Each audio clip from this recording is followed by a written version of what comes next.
ሰርጉን ምን ነው ይችላልላችሁት? አይ ችላ ብለን እኮ አይደለም ትንሽ ነገሮች ላስተካክል ብዬ ነው። በችኮላ የሚሆን ነገር የለም አባዬ። አይ ምንም አልቸኮሉም። ሊዲያ አትጨነቂ። አንቺ ማን አናገርሽ? ምንድን ነው ቆይ ሳትጠሪ ዘው ማለት ባህሪ ይታይብሻል። ልክ ሰው ህይወት ላይ ዘው እንደምትይው አንቺ ልጅ ቋጥኝ ነገር ራሱ መቼም ቴቴ ሁለት ጸጉር አወጣሽ። እሱን ያለቅ ባንተ እርግጠኛ ባልሆነ መድኃኒት ምክንያት እኔ የት ድረን ታመለጠኝ አልገባም። እሺ አሁን ምን ልታደርግ ነው? እኔ ምንም ሳላደርግ እነሱ ቢሉ መምረጣቸው ሊጀምሩ ነው። አይደረግም። አንቺ እዚያ ቤት የገባሽበት ዓላማ ምንድን ነው? ምን ይሆናል? እነሱ አብረው እንዳይሆኑ እኔ እየሰራሽ ያለሽው ነገር ምንም አይታየኝም። አመሰግናለሁ። አታውቅም አባቴ ግን ምን እየሰራው እንዳለው ገብቷቸዋል። እኔ እየታየኝ ያለው ሰው ቁጭ ብለሽ እየተቀለፍሽ እንደሆነ ነው።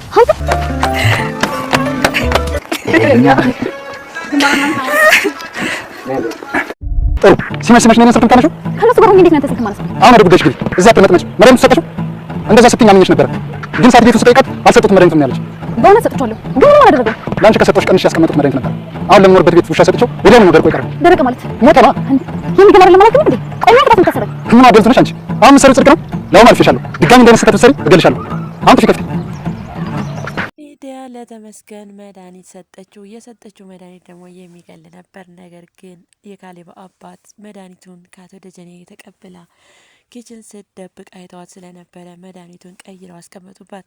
ታዲያ ተመስገን ሻይ ሰጠችው። እሷ የመድኃኒቱ እንደተቀየረ አታውቅምና ያው ትክክለኛ ደጀኔ የሰጠኝ መድኃኒት ነው ብላ በሻይ ሰጠችው። ታዲያ ልደግፍ ብዬ ነው ራስክን አዞረው እያለች ተመስገንን ታባብለዋለች። ተመስገን ደግሞ ለሻይ ነው ለራስ ብታት ነው ወይ ራሴን የምትደግፊ ድገፋ አያስፈልገኝም ታየው ይላታል። ታዲያ ብሏትም ወደ መኝታ ክላሱ ይወጣል። ታዲያ የካሌብ አባቴ መድኃኒት እንደደበቀው ያውቃል። ነገር ግን እንዳቀያየረውም ያውቃል። ተመስገን የት ሄዶ ነው ይላታል። ቤትም ሲገባ ሊዲያ እንግዲህ በጣም ደንግጣ ስለነበረ ወደ ላይ ወጥቶ አልፈልገው ነው ትለዋለች። ደህና ነው ወይ ሲላትም ደህና ነው ምናምን ብላ በቃ የምትናገር ትንተባተባለች። ምን ነው ደነገጥሽ በጊዜ መምጣት ያላስደስተሽም ሲላት እንደ ይህኔ በገዛ ቤቱማ እንዴት አያስደስተኝም ስትልም ነበር። ታዲያ የካሌብ አባት ያንን የመጀመሪያውን መድኃኒቱን ስትቀበልና ስትደብቅ ያለውን ፓርት ተደብቆ አይቷት ስለነበረ እሱን ያስታውሳል። ይሄ ልጅ ልትገለው ነው ማለት ነው በሚል ማለት ነው። ታዲያ ተመስገን ሁሉም በተሰበሰቡበት የሰርጉን ቀን ለምንድን ነው ችላ ያልከው? አፋጥነው እንጂ ሲል ተመስገንም አንዳንድ ነገሮችን ላስተካከል ብዬ ነው ችላ ላልኩትም የሊዲያንም ነገር ማስተካከል ፈልጌ ነው ይላል። ታዲያ ሊዲያም አባዬ በችኮላ የሚሆን ነገር የለም ስትልም ነበር። ሊያ ታዲያ በጣም አንቺን ምንም ችኮላ አይደለም አንቺን ደግሞ የሚያስጨንቀሽ ነገር የለም በማለት እንግዲህ ታነቁራታለች ማለት ነው።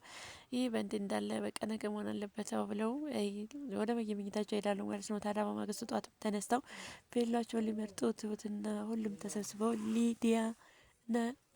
ሊያም ሆነው ይሄዳሉ ማለት ነው። ማያና ሊዲያ በነገር እየተነቋቆሩ እዛም ቬሎ ስትመርጥ እንግዲህ ሙሽራዋ ትምረጥ እንጂ አንቺን አያገባሽም ትላታለች ማያ ማለት ነው። ታዲያ ሊዲያ ምን ይዝ ለፎቶ አይደለም የመጣሁት ልመርጥ ነው በማለትም ሲጨቃጨቁ ነበር። ታዲያ አቶ ደጀኔ ጋር ሲደውልላትም እሷ ከነሱ ጋር ቬሎ እየመረጠች ስለነበረ ስልክ አላነሳለችው። ታዲያ ቬላቸውን መርጠው ትሁት ቬሎውን ከመረጠች በኋላ ደስ ብላቸው ትንሽ ተተጫዋቱ በኋላ እንግዲህ ሂሳቡን ሊዲያ ትከፍላለች ማለት ነው። ምክንያቱም ሊዲያ የምትከፍለው ሂሳብ ያው የተመስገንን ልብ ለመብላት ነው ማለት ነው።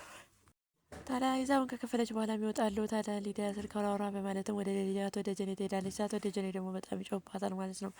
ለምንድነው ስልክ ማታነሺው ሲላትም ነበር። ስልክ ከነሱ ጋር ሆኜ እንዴት ስልክ ላንሳ ቤሎ እየመረጡ ነበር ትለዋለች። አይደረግም፣ ይሄማ አይሆንም። አንቺ ቆይ እዛ ቤት ስራሽ ምንድን ነው ሲልም ይጠይቃታል። ስራዬማ እነሱ አንድ ጋር እንዳይሆኑ ለማለያየት ነበር፣ ግን አንተ ያልሆነ መድኃኒት ሰጥተኸኝ እቅዴንም ፕሮግራሜንም ሁሉንም አበላሸብኝ ትለዋለች። የነፈሰበት መድኃኒት ሰጥተኸኝ ምንም ሳይሆን ቀረ እኮ እንኳን እንቅልፍ ሊወስደውና ትለዋለች። አንቺ ዋሽተሽ ነው ወይ መድኃኒቱን አልሰጠሽውም? ሲጀመር ሰው ጠይቄ መድኃኒቱን እንዳልሰጠሽ ተነግሮኛል ይላታል። የምር ሰጥቼዋለሁ ግን ምንም አልሆነም ስትልም ስትመልስለታለች። እኔ አሁን ላይ ምንም የስራ እየሰራሽ እንደሆነ አልታወቀኝም። እዛ ቤት ቁጭ ብለሽ እየተቀለብሽ እንደሆነ ነው የሚገባኝም ይላታል። ታዲያ እንዴት አይነት ንግግር ነው የምትናገረው ብለው ጥላው ልትሄድ ስትል እንዴት አይነት ድፍረት ነው አንቺን ጋ ቆሜ ጥለሽኝ የምትሄጂው? አሁን ለማንኛውም ከአንቺ ቀንሼ ለአንቺ ከሰጠሁሽ መድኃኒት ሊቀንሽ ትንሽ ያስቀረውት ነበር። እሱን ለምኖርበት ሰውዬ ውሻ ብሰጠው ደርቆ ነው የቀረው ይላታል። ታዲያ ሊዲያ በጣም ትደነግጣለች። ለሊዲያ እንግዲህ ነገራት እንቅልፍ እንደሚወስደው ነው መድኃኒቱን ሲወስድና እንቅልፍ ይወስደዋል። ከዚያን ጊዜ አብረሽ ተኚ፣ ከዛ ትሁት ስታየው ትጠላዋለች በሚል ነበረ ያሳመናት ማለት ነው። ነገር ግን አቶ ደጀኔ እሷ እንደዛ ብታስብም አቶ ደጀኔ ግን ያሰበው ተመስገን መግደል ነበር ማለት ነው። የካሌብ አባት መድኃኒቱን ብትቀይርባት ኖሮ ተመስገን ሞቶ ነበር ማለት ነው። እሷም የምትሰጠው ይገላል ብላ ሳይሆን እንቅልፍ ያስወስዳል። ከዛ እንቅልፍ ሲወስደው አብሬው ተኛለሁ። ከዛ ትታያለች። ስታይ ደግሞ ተመስገን ትጠራዋለች። ያን ጊዜ ተመስገን ከኔ ጋር ይሆናል በሚል ነበር ማለት ነው። እንደሚሞት አታውቅም ነበር። ታዲያ ወደ ጀኔ ደርቅ አለ ይላክ ለምኖርበት ሰውዬ ውሻ በሰጠው ደርቆ ቀረ ሲላትም ደርቆ ቀረ ማለት ትለዋለች። ሞተ ማለት ነው ስትለውም ነበር።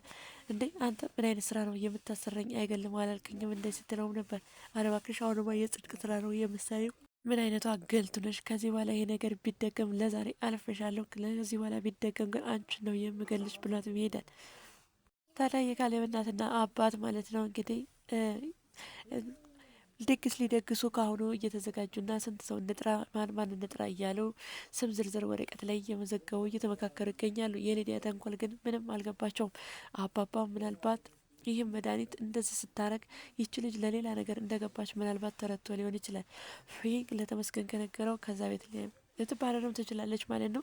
ዞሮ በትንሽም ቢሆን ለካሌብ አባት የሊዲያ ለተንኮል እንደገባች ግልጽ የሆነ ይመስላል። ምክንያቱም ለአንድ ሰው ያን መድኃኒት ስቀመም እንግዲህ አይተዋታል ማለት ነው። ከዛ ደግሞ ተመስገን እየሄደ ስላትም ስትርበተበት አይተዋታል ማለት ነው። ስለዚህ የሊዲያ ተንኮል በትንሹ እዚህ ጋር የሚገለጥ ይመስላል። ማን እንደላካት ባይታወቅም ግን አቶ ደጀኔ የትሁት ፍቅረኛ ነው የላካት ማለት ነው። እዚህ ቤት እንድትገባ ያደርጋት። እሷ ግን የካንሰር ታማሚ ነኝ የምትለው ውሸት ነው ማለት ነው። ታዲያ እዚህ ጋር እንግዲህ የካሌብ አባት ለተመስገን አፋጥንት ያላቸው ትሁትና ተመስገን አብረው እንዲኖሩና ከዚህ ቤት እንዲወጡ ይመስላል ማለት ነው። ምክንያቱም ያን ጊዜ ሊዲያ ሁለቱንም ማግኘት አይችልም። ተመስገንና ትሁት ቤት ደግሞ ልሂድ ብትል ምክንያት የምትሄድበት ምክንያት አይኖራትም ማለት ነው። እዚሁ ተቀመጪ ብለው የካሌብ አባት ቤት ትቀመጣለች ማለት ነው። እና ሰርጉ እንዲፋጠን የተፈለገው ለዛ ነው። ነገር ግን እሷ ደግሞ አሁንም ሌላ ቄት ታቅዳለች ማለት ነው። አሁንም ቢሆን ተንኮሏ ምናልባት አባባ ይህም የካሌብ አባት ከዚህ በኋላ ከቂጧ ይከታተሏት ይሆናል። ተድርጊቷ መለከትም አንዴ ቀን ስላዩት ከዚህ በኋላ ምንም ነገር አታደርግም ብለው ወደኋላ ያስበው ማለት ነው። ሊከታተሏት ይችሉና ምናልባት ትሁትና ተመስገን ሰርጋቸው ተደግሶ በሰላም ሊያልፍ ይችላል። ወይም ደግሞ አንደኛቸውን ትጎዳቸዋለች ማለት ነው። መጉዳት የምፈልገው ግን ትሁትን ሳይሆን ተመስገን ነው ማለት ነው። እሷ ግን የሚያደነዝዝ ወይም ደግሞ አደንዝዞ ምናምን እሷ ከተመስገን ጋር ተቃቅፋ መታየት ነው የምትፈልገው። ነገር ግን ደጀን የሚሰጣት ደግሞ የሚገል ነው ማለት ነው። እንግዲህ መጨረሻው ሊዲያ የእውነት የተንኮሏ ከደጀኔ ጋር ተባብራ ተመስገንን ታጠቃ ይሆን ወይስ ደግሞ የካሌብ አባት ተከታትለዋት ይህን ሁሉ ሴራዋን ያከሽፉባትና ሴራዋ አንድ ቀን ይጋለጥ ይሆን የሚለውን እንግዲህ በቀጣይ ቪዲዮ ይዘን ምንጣ ይሆናል። ለዛሬ ይህን ካልኳቸው እዚህ ላይ ያበቃው። በሌላ ቪዲዮ እስከምንገናኝ ድረስ ቸር ሰንብቱ። ባይ ባይ።